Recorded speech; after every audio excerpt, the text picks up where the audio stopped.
하이데거가 뭐라고 그랬냐면 이제 다자인스 아날리제라고 그래서 어떻게 하면은 참 존재를 만날 수 있을까라고 할 때 참 존재라는 것은 나라는 존재를 분석함으로써 나라는 존재를 철학적으로 사유함으로써 혹은 데카르트가 말했던 그 의심할 수 있는 데까지 의심해봐라. 어디까지 의심하느냐면 distincta et clara. 이것이 저것과 다른 것이 무엇인가. 그다음 클라라가 정확히 명료할 때까지. 이것이 다를 때까지 그리고 명료할 때까지. 그때까지 질문하라는 것을 방문으로 썼어요. 자, 그렇게 한들 나라는 세계를 분석해서 질문에서 답을 낼 수 있는 것은 사이언스 세계들, 실천의 세계들은 사이언스 세계와 철학의 세계들을 할 수 있는데 그 세계를 넘는 다른 세계들, 예를 들어서 신이라는 세계, 시간이라는 세계, 죽음이라는 세계, 이런 세계들에 대해서는 그것도 우리들의 명복한 그 인생의 한 부분들인데, 그리고 아주 중요한 부분이고 노년기에는 가장 큰 주제들인데, 이 세계들은 어떻게 얻어내는가? 자, 동서고금의 모든 도인들의 공통점, 그것은 지혜 스스로 자신을 열어주지 않는 한 얻어낼 수 없다. 그것이 공통점입니다. 자, 그럼 보세요. 저 양반이 여기에 모이신 분들을 다 이 사회를 위해서 사용할 수 있는 멘토로 만들고 싶다라는 욕심 때문에 이렇게 열심히 일한다. 구루로 만들어내고 싶다. 멘토가 되고 구루로 되는 작업을 통해서 우리들이 멘탈리 건강해질 수 있고 이 사회를 건강하게 해낼 수 있다.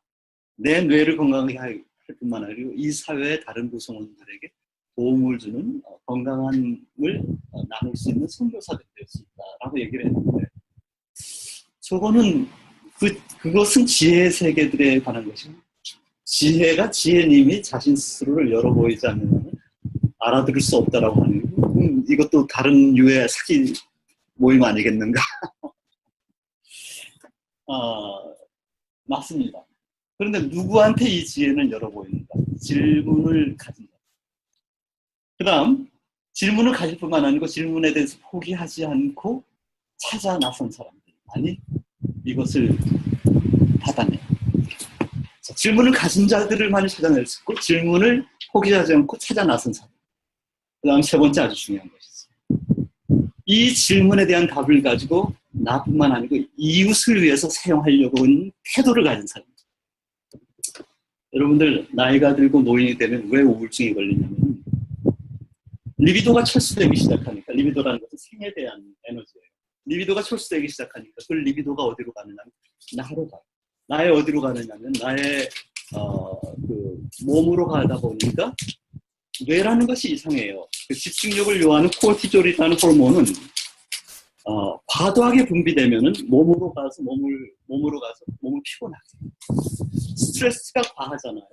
코르티졸은 스트레스 호르몬이에요. 우리들이 멘털 액티비티를 하기 위해서, 지식을 쌓기 위해서나 지혜를 쌓기 위해서나 혹은 경험을 쌓기 위해서나 운동을 하기 위해서 다 멘털 액티비티가 필요한데, 멘털 액티비티를 위해서는 스트레스가 필요합니다. 그래서 적절한 레벨의 스트레스가 필요해요. 코르티졸이 나와야 돼요. 적절한 레벨. 그래서 코르티졸이라는 스트레스 호르몬이 나오고 있는 것은 보통 우리들이 필요한 것보다 약간 더 나오는 것은 괜찮아요. 근데 문제는 과도하게 분비돼 버리면은, 과도하게 분비되는 이유는 뇌가 그것을 조절할 수 있는 기능을 상실했기 때문에, 혹은 과도한 스트레스 때문에.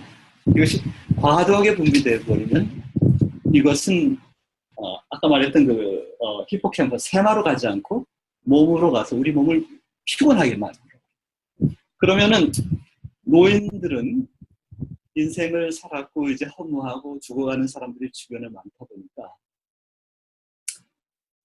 우울증에 걸리고, 이 우울증이라는 것이 무기력함을 주지만은 엄청난 스트레스로 작용합니다. 왜냐하면은 우울증은 깊은 죄의식과 자기 비하 내지 네거티브한 띵킹을 계속 피딩하기 때문에 이거 자체만 가지고 여러분 산다라고 해보세요. 얼마나 그게 스트레스를.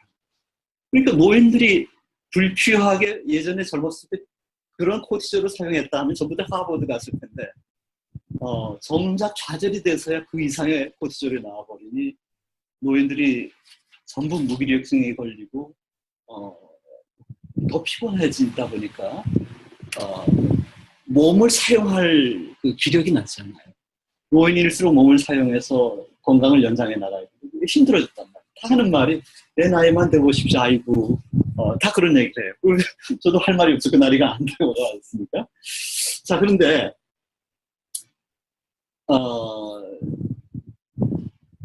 지혜라는 것을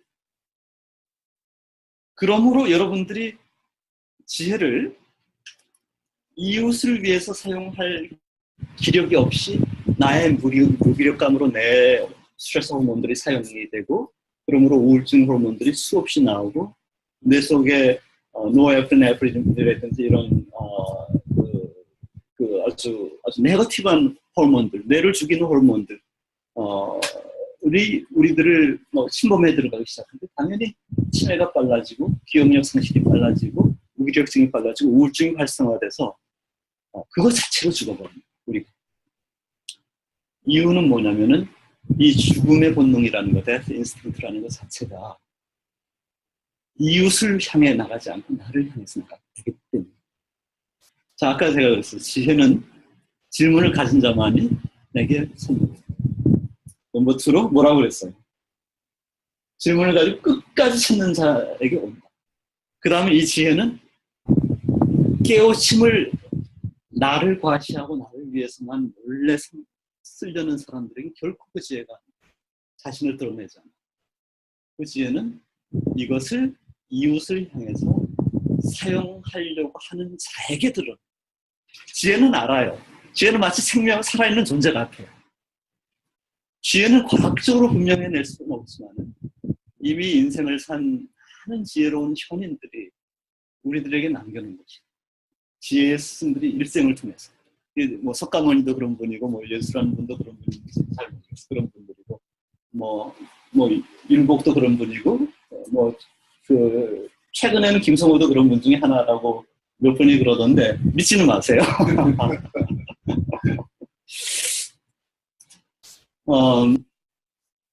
노인이 되면은 노인이 될수록 이제 저도 뭐 여러분들에게 도움이 되도록 에브라임 매슬로나 여러분들 잘 아니까 에릭 에릭슨이 말하는 그 최고에는 셀프 액츄얼라이제이션이다. 또 아주 뭐 최고의 단계에서는 뭐라 그럴까요? 가장 노인이 돼서는 그 좌절과 스태그네이션 아주 노인이 돼서 완전히 절망과 노인이 돼서 제너러티버티 지혜를 끊임없이 생산해내서 후진들과 자손들과 이웃들에게 혹은 인류에게 도움이 되는 지혜들을 생산해내는 사람들이 있는가 하면은 무기력증으로 이 세상을 원망하면서 가엾은 어머니 왜 나를 낳으셨나요로 마지막 시간을 보내는 그런 사람들이 다수가 있잖아요. 여기는 이 다수는 너를 위한 과의 의미를 준비하지 않는 사람들이에요. 그러니까 사람들이 이제 충분히 했으니까 이제 너를 위한 나를 새롭게 개발하는 것에 대해서 이제 그만하고 그냥 편안하게 살자. 은퇴하신 분들 하나같이 하는 말이 6개월 은퇴하니까 아주 못 해먹겠다고. 다시 박사님 저에게 좋은 조언 줄 수 없냐고. 저야 당연히 정신분석하니까 정신분석하라고. 학교 와서 정신분석하라고. 당신 같은 나이에 정신분석가가 돼야지 지혜롭습니다. 정신분석이 너무 고되고 어렵잖아요. 신 교수님이 아주 현명해요. 정신분석 어렵게 해서 훈련받는 사람 괴롭히고 온 환자들 괴롭히지 말고 이 사회를 위해서 재생산해낼 수 있는 정신분석보다 훨씬 월 들어가는 에너지와 그런 경제력과 에너지로 그러나 훨씬 값어치 있는 자기 성찰과 그런 지식을 통해서 이 사회에 사람들에게 정말 프랙티컬리 도움을 줄 수 있는 그런 트레이닝을 해낸다면은 그것은 뭘까 할 때 이 사람들은 바로 이웃을 위한 나라는 개념을 아는 사람들이야. 이런 사람들에게 지혜가 열린다는 거죠. 여러분들 지식이나 지혜가 김정은의 것이 된다면 이 세상은 어떻게 될까? 정말 무서운 일이에요. 이 사회에 그런 김일성 같은 사람들이 많아요. 그런 사람들에게 그런 지식과 지혜가 들어간다면 엄청난 일이에요. 그러나 여러분들처럼 그 지식에 대해서 질문을 가지고 있는 사람, 그리고 끝까지 한번 추구해보고 싶은 사람, 추구해온 사람. 그러나 추구해보는데 아직도 그 답을 못 찾아서 예전에 그 제가 서강대에 있었던 시절에 젊은 청년들이 이 사회운동하다가 중앙정보부에 가서 고문당해보고 고문당하다 보니까 별 재간 있나요? 배신하고 나오니까 완전히 자기 황폐화 됐잖아요. 내 친구를 배신해서 이름 대고 나왔다. 이런 것들 때문에. 불쌍해 죽겠어요. 그 지학순 주교는 그분도 내가 중앙정보부 오늘 끌려가는데 양심선언한다. 이게 내가 아는 것이다. 그 다음에 내가 번복한다면 고문 때문에 고문을 못 견뎌서 내가 다른 말을 한 것이다. 그러니까 그건 믿지 말고 이것만 믿어라. 고문이라는 게 그런 거잖아요. 자, 그런 사람들이 완전히 멘털리 정서적으로 황폐해져가지고 와가지고 저 좀 도와주십시오. 이제는 막스, 레닌 못 믿겠습니다. 그거 믿고 따라와봤는데 아니네요. 부처 예수 못 믿겠습니다.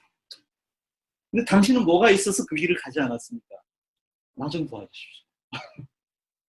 그래서 내가 널 뭘 도와줄지 모르지만 네가 질문이 있다는 것 때문에 그거 같이 찾아보자. 정말 그 질문을 받은 것도 고마웠고 제가 그렇게 대답할 수 있었던 것도 고마웠어요.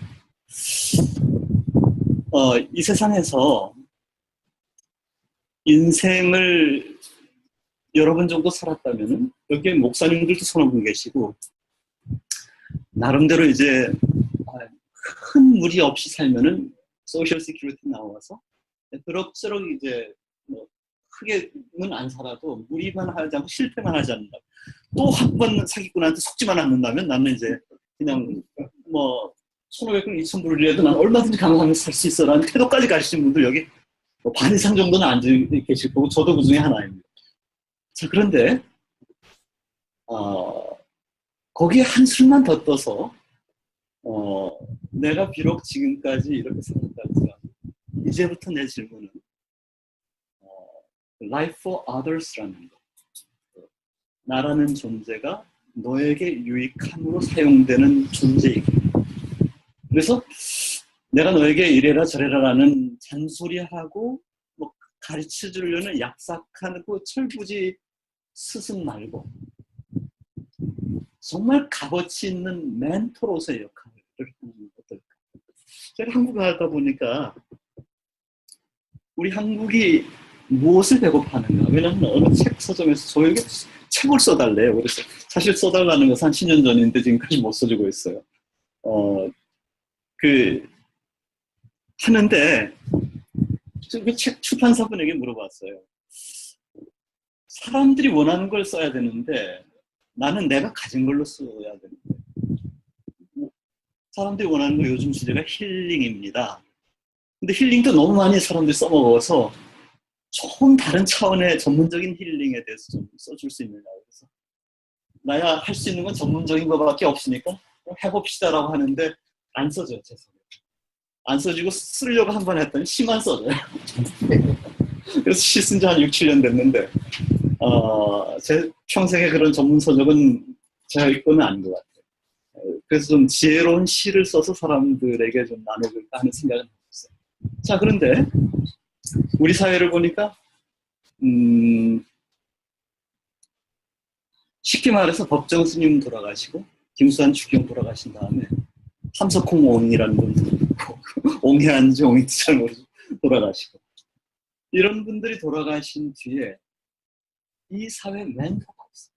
그러니까 젊은 누구 혜민 스님인가요? 하버드에서 어디까지? 어디서 어디까지? 네? 형각 스님.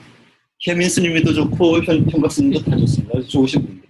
자, 그런 분들이 나와서 이제 반짝반짝 얘기를 하고 하는데 그 젊으신 분들 앞에서 나이 드신 분들이 스님, 지금까지 살아왔는데 눈물을 흘리면서 그래요. 이제 어떻게 살았는지 모르겠습니다. 가르쳐 주십시오. 저를 좀 가르쳐 주십시오. TV 앞에서 그래요. 공개적으로 그걸 합니다. 그러니까 우리나라 국영 TV도 멘토들이라는 우리나라 사람들의 멘토들의 롤 마들들을 자꾸 만들어내려고 애를 쓰는 것 같아요. 정말 그래야 돼요. 그럼에도 불구하고 저희들 정도면 이 사회에서 우리나라에서 누가 정말 멘토다. 저희는 여기 있는 누가 참으로 따를 만한 멘토고 내가 그 사람은 정말 인생관과 가치관 가르치면 따라가고 싶어. 그런 분들이 정말 있나요? 김수환 추기경님, 법정 스님 이후로 우리가 그만한 인물들을 가지고 있나요? 없는 이유는 신 교수님하고 제가 TV를 아직 안 탔기 때문에. 자, 아쉬워요. 저도 그런. 우리 김 박사님도 그만하시라고.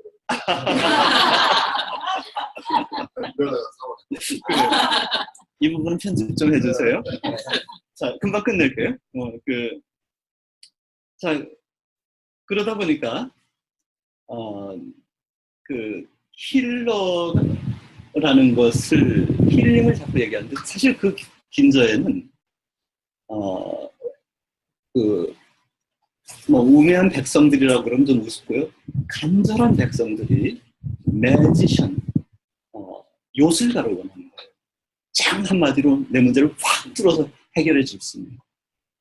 그리고 모든 멘토들이 그래서 쉽게 말해서 요즘 유명 강사들이라고 있잖아요. 재밌게 커뮤니티 하면서 하고 또 우리 개신교에서도 스님 목사님 한 분 아주 대전에 아주 장경동 목사님 등등등 이런 인기 있는 분들이 나름대로 애를 쓰는데 사람들의 영혼을 정말 깊게 터치하면서 우리들의 영혼에게 힐링뿐만 아니고 일어서서 내 백성을 돌아보고 그들을 위해서 내가 어떤 존재여야 하는가에 대한 질문을 가진 사람들을 만들어내기에는 아직은 역부족인 것 같아요. 에이브레임 매슬로우 얘기를 좀 마지막 끝부분에서 좀 해볼게요. 이분은 아주 험악한 가정 환경에서 살았습니다.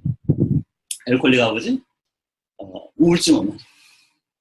어머니의 히스테리컬은 자기가 좋아하는 고양이를 이웃집에서 놀고 있다라고 해서 자기 눈앞에서 벽에 던져가지고 죽여버려서 에이브레임 매슬로우 어린아이가 깜짝 놀래가지고 프리즈돼요.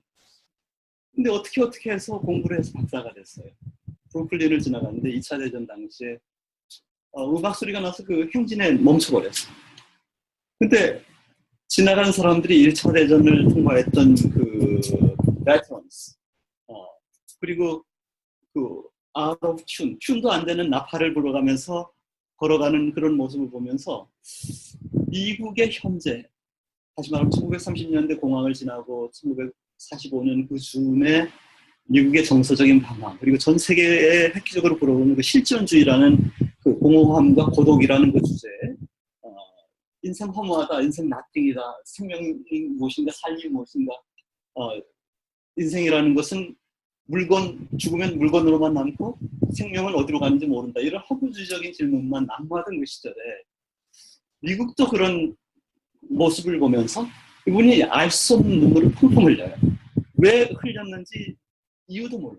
다만 이렇게 off the tune, out of tune, 음정 박자도 안 맞고 옷도 허름한 채로 늙어서 걸어가고 있는 이 미국이라는 나라에게 기력을 주자. 이들에게 건강함을 주자. 그래서 그 자리에서 교통이 막힌 그 자리에서 이를 악물고 결심합니다. 내 일생 사람들의 건강함을 위해서 헌신하겠다. 그래서 에이브레임 매슬로우 헬스 사이콜로지의 일종의 주도적인 인간이고 헬스 사이콜로지의 최첨단으로 셀프 액츄얼라이제이션, 자기를 실현한 사람이 무엇인가라면서 프로이드를 도전하면서 프로이드는 병리에 대한 반응으로서 인간을 얘기해. 건강함이라는 것이 무엇인가? 건강함이라는 것은 자기 실현을 한 사람. 자기 실현한 사람이 그러니까 몇이나 됩니까? 1%도 안 된대요. 그럼 나머지는 뭡니까? 자기 실현한 사람들의 깨우침에 도움으로 살아내야 되죠. 잘 모르겠어요. 그분이 얼마만큼 영성적인 질문을 가지고 또 그런 전도적인 질문을 가지고 했는지 모르겠어요. 그러나 저는 그런 작은 인사이트의 그 연결점 속에서 여러분들에게 이런 얘기를 하고 싶어요. 100세 시대를 산다라고 할 때 저희들과 같은 생각을 해보세요. 언제 은퇴하십니까? 할 때 우리는 죽기 2주 전에 은퇴합니다. We die on our chair. 죽기 2주 전까지 여기 오는 환자들을 맞이하면서. 왜냐하면 그들이 우리들을 필요하기 때문에. 85세 넘으시는 정신분석가들 많습니다. 그리고 그 이상의 연세들을 지니신 이 세상에 말하면은 자격증을 가지고 있지는 않지만은 그러나 저를 당신의 조언이 필요합니다 라고 찾아오는 멘토들이 이 세상에 군데군데 숨어 있어요. 그러나 너무 적습니다. 그래서 저는 여러분들에게 만약 여러분들이 멘털리 100세 시대를 정서적으로 뇌 기능 면에서 건강하게 살기를 원한다면 질문을 가지십시오. 지혜에 대한 질문을 가지십시오. 그리고 지혜에 대해서 끝까지 추구하십시오. 추구하는 이유는 내 이웃에게 그 지혜를 나눠주는 자가 100세 시대를 살기 위해서 지혜를 숭배하는 하나의 멘토로서 구루로서의 여러분들을 저는 한번 이미지로서 제시하면서 제 첫 번째 강의를 마칠게요. 자,